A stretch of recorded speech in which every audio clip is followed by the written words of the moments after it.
Hey, welcome back to Rust Order Garage. It is day 33 on the 51 Hudson build. It's getting up there. All right, so we're getting down to the, not to the end, but the last things that need to be done before I can drive this car out of here. I was down to 5 things that had to be done, I would say, before I wanted to drive this thing out. Air intake system for the engine, I'm waiting parts. Wire up the electric fan for 2-speed operation. I think I have all the parts now. I just got my relays. So I've got my circuit breaker, my relays, my pigtail for the fan. I think I have everything to do that. I have to route the trigger wires out to the engine compartment. Third thing I had to do is bleed the brakes. Did that this morning, so take that away. And then the last thing I have to do is I want to update the heater in this system, the factory heater. I want to put a different heater core in it before I fill the system with coolant. That is still waiting parts, but hopefully be here today. So a couple things I can't do. Brakes, man, I can't speak today. Brakes are bled, so that's off the list. Yeah, the last thing, front shocks. So I've been doing Jaguar front suspension installs for, I don't know how many you say, a long time. And one thing you do have to do when you remove this from the Jag and put it in something else, a hot rod or whatever, is make front shock mounts, because on the original car, the shocks were mounted to the lower control arm and came up high and actually bolted into the body of the car. So that's not going to happen anymore. So you got to make mounts. I've tried this a couple different ways, which I'll go over, and I think I have the way that I like the best that I've done for, like, I think the last 3 cars. All right, back working in the back of the junk Tahoe I have here. Glad I haven't crushed it yet, because this is a nice workspace. What can I say? So when you pull a Jaguar out of a Jaguar, a front suspension, these are the front shocks that are in it. They're long, stud top, regular 5/8 head bolt. I think it's a 7/16 bolt that goes through the bottom, but they're long. When I did my first Jaguar suspension install in one of my F1 pickups, I found a Monroe shock just like this, but short, so it was still studded top. And it worked great. The only thing I didn't like about it was that if you had to remove it in the future, you have to obviously push down on the shock to get it out of the bracket, and with a shorter shock, there's not as much room to get it out. So I decided for future builds, I would use a shock that had the same eyelet on the top as it did on the bottom. Now, what I came up with and worked the best are either Pete & Jake's number 1084 front shocks or Speedway's copy, which are just an unpainted or chrome shock. Same thing, it's a short shock, eyelet on either end. I don't have their part number in front of me, but even if you look on Speedway's site, they'll say it's a copy of Pete & Jake's 1084. They're about $75 a pair. So, of course, I said, well, what can I get cheaper, right? I gotta get something cheaper. And what I found was this. This is the rear shock for a 1980 Corvette. Yeah, it's got pretty much the exact same dimensions as the Pete & Jake's or the Speedways as far as compressed height, extended height. It's got the regular 7/16 eyelet on both ends, which is what I want. These work. I've used them, but you don't get anything for free. You have to do some modifications to these to make them work, and I'll show you what that is. So this is the 1980 Corvette rear shock as it comes. I got these from Rock Auto, cheap. They're about $30 a pair, I think. There's the part number, if you can see that. FCS 342573, but if you look up 1980 Corvette rear shock, you'll find it. But this is how they come. This is how you need it to be. So you have to make some mods. First thing you'll notice is the bottom of the Corvette shock is open to slide onto a mount. It does not have a sleeve inside. You need the sleeve inside. So you take your old Jaguar shock, cut the bottom out and knock the sleeve and the bushing out, and then set the bushing on fire or heat it up, and the glue will release and that sleeve will fall out. And then you can push the sleeve by hand or with a hammer into your shock, but not so fast. Before you do that, notice the thickness of the bushing on the shock out of the box, and notice I have it trimmed down to the actual width of the steel of the shock. That's because this will not fit in the lower mount of the Jag as is. I just take a cutoff wheel, buzz down the sides of the bushing to get it narrow, then I just stick the sleeve in there.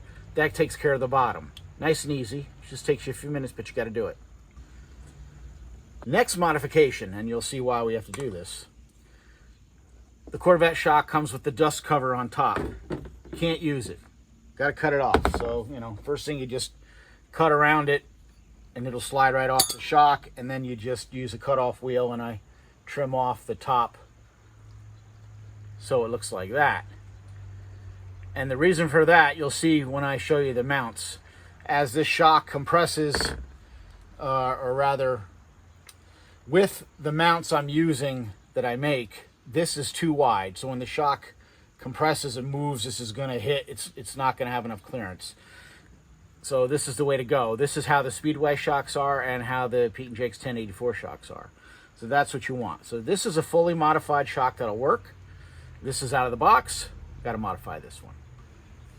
All right, so first thing I'm going to do is get the sleeve out of the bottom of the original Jaguar shock. I'm just going to cut the shock to release the bushing.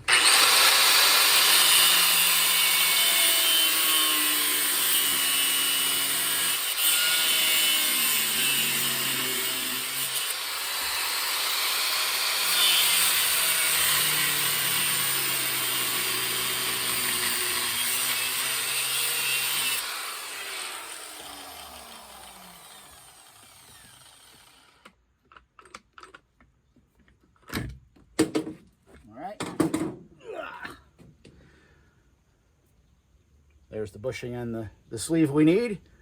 I'm going to set it on fire.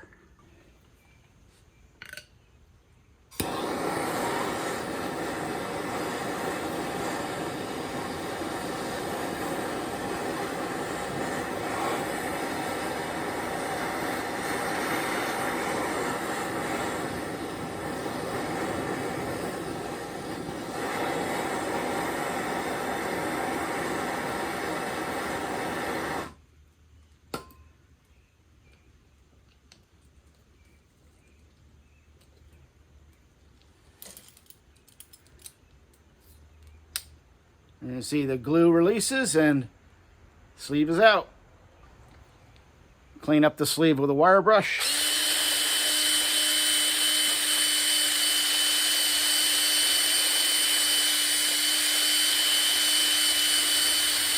All right, gonna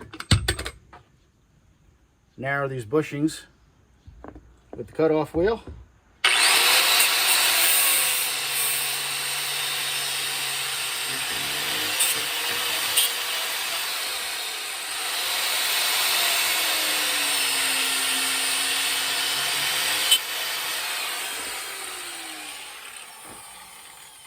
Smells good. Whew. All right, and the sleeve can go in the shock.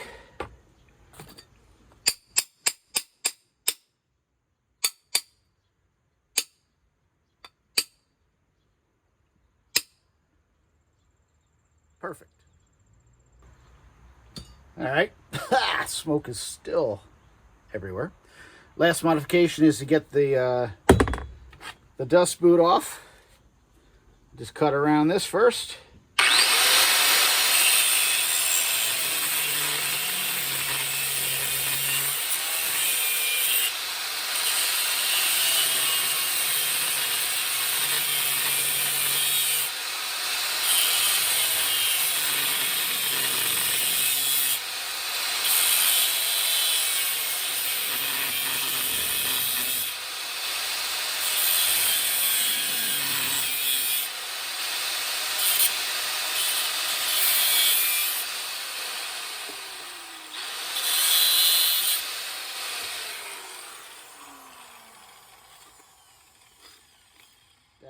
out of there.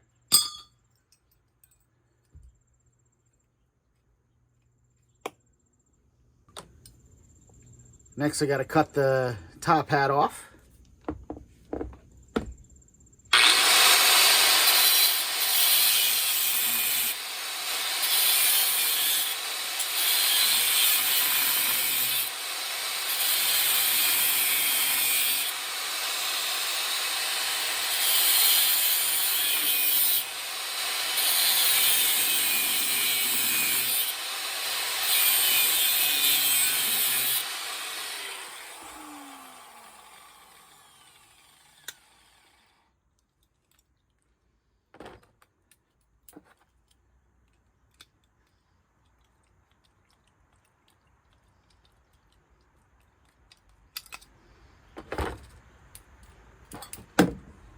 Halfway gone.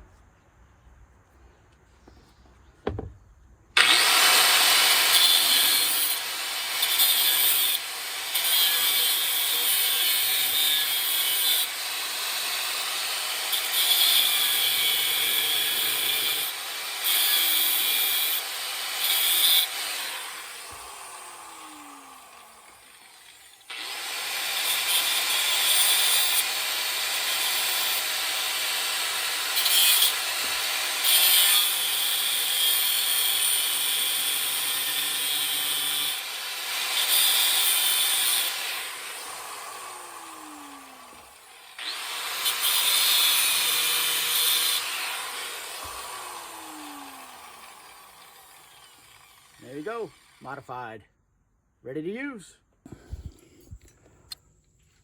All right, so we're at the car. This is what I'll be using for shock mounts. This is actually a template that I made a while back. I have to make 4 of these. I just cut them out freehand, nothing special. All it is a mount, and it's notched to fit against the Jag upright there. And this hole has to be far enough out that when the suspension cycles, when the body of the shock comes up, it doesn't hit this. That's also an idea, I should say, a function of the depth of this mount as well. When I first started making these, it was easier to do this with the shock or with the front spring removed. So that way you could cycle the suspension up and down and you can see exactly what you're doing. You never want the shock to be your limiter. You have bump stops. So right now the suspension is all the way down. It's on the bump stops.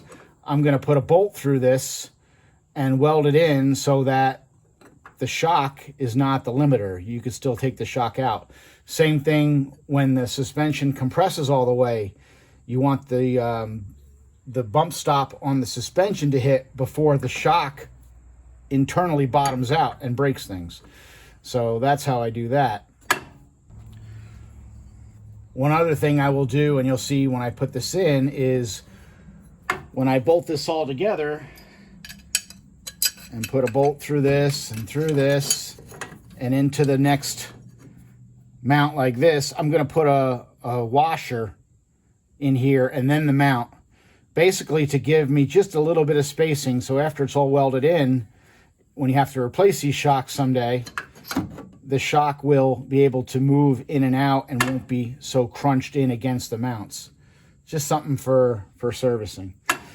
So hopefully that wasn't too confusing. All I'm going to do right now is I'm going to trace these by hand onto steel, cut them out by hand on a plasma, and make 4 of these. And then we'll go to the next step. All right, so cut up some pieces, real high tech here. And I'm just going to assemble them onto the shock. And we'll see how we get set up here. Pretty straightforward. Put my 7/16 bolt through the mount, through the shock. I'm going to put a flat washer on. And then I'm going to put my other mount on. Flat washer, lock washer, and a nut.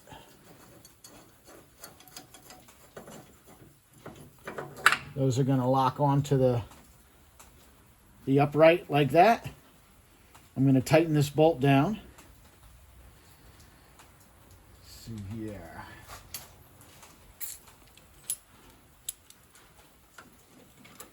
What I got in my hand here.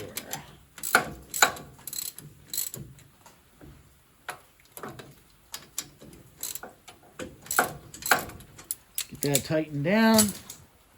Get those locked up against the upright there. And now, this is where it's going to mount. But I can pull the bolt off the shock in the bottom here. Take this out. And now you can see why I had to remove the big dust cover from the shock. It would have been too wide and it would have crashed into these mounts. So what I'm going to do now is I'm going to weld a piece of flat stock across the back of this to tie the pieces together. Here's my mark where I'm going to start, because that's about the top of the upright here, and I'm going to curve it up and around to about there. I usually don't go any further so that when I want to take this apart, the shock will be able to come out. So I'm going to cut a piece of flat stock out, weld that in, and then we'll set this back in. It'll be time to weld it into the car.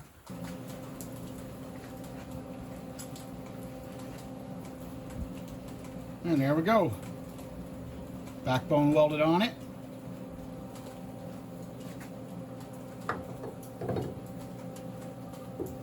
Just set it in.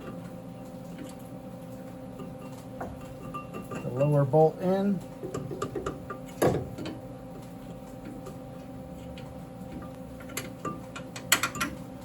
Like that.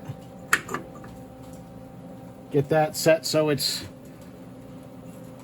between the upper arm without any, upper control arm without any clearance issues. Push it in, tack weld it, take the shock back out, burn it in.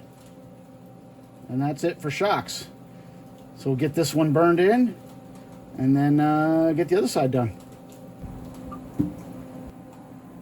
All right, shock mount is installed. We'll get the shock in there.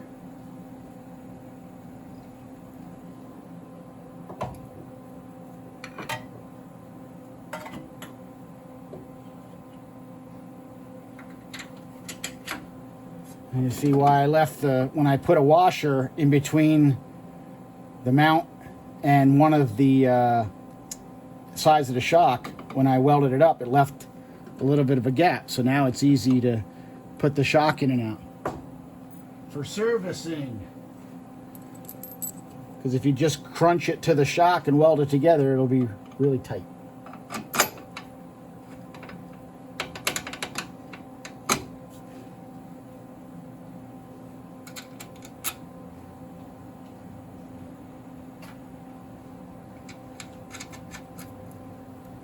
That's it. Tighten up the nuts.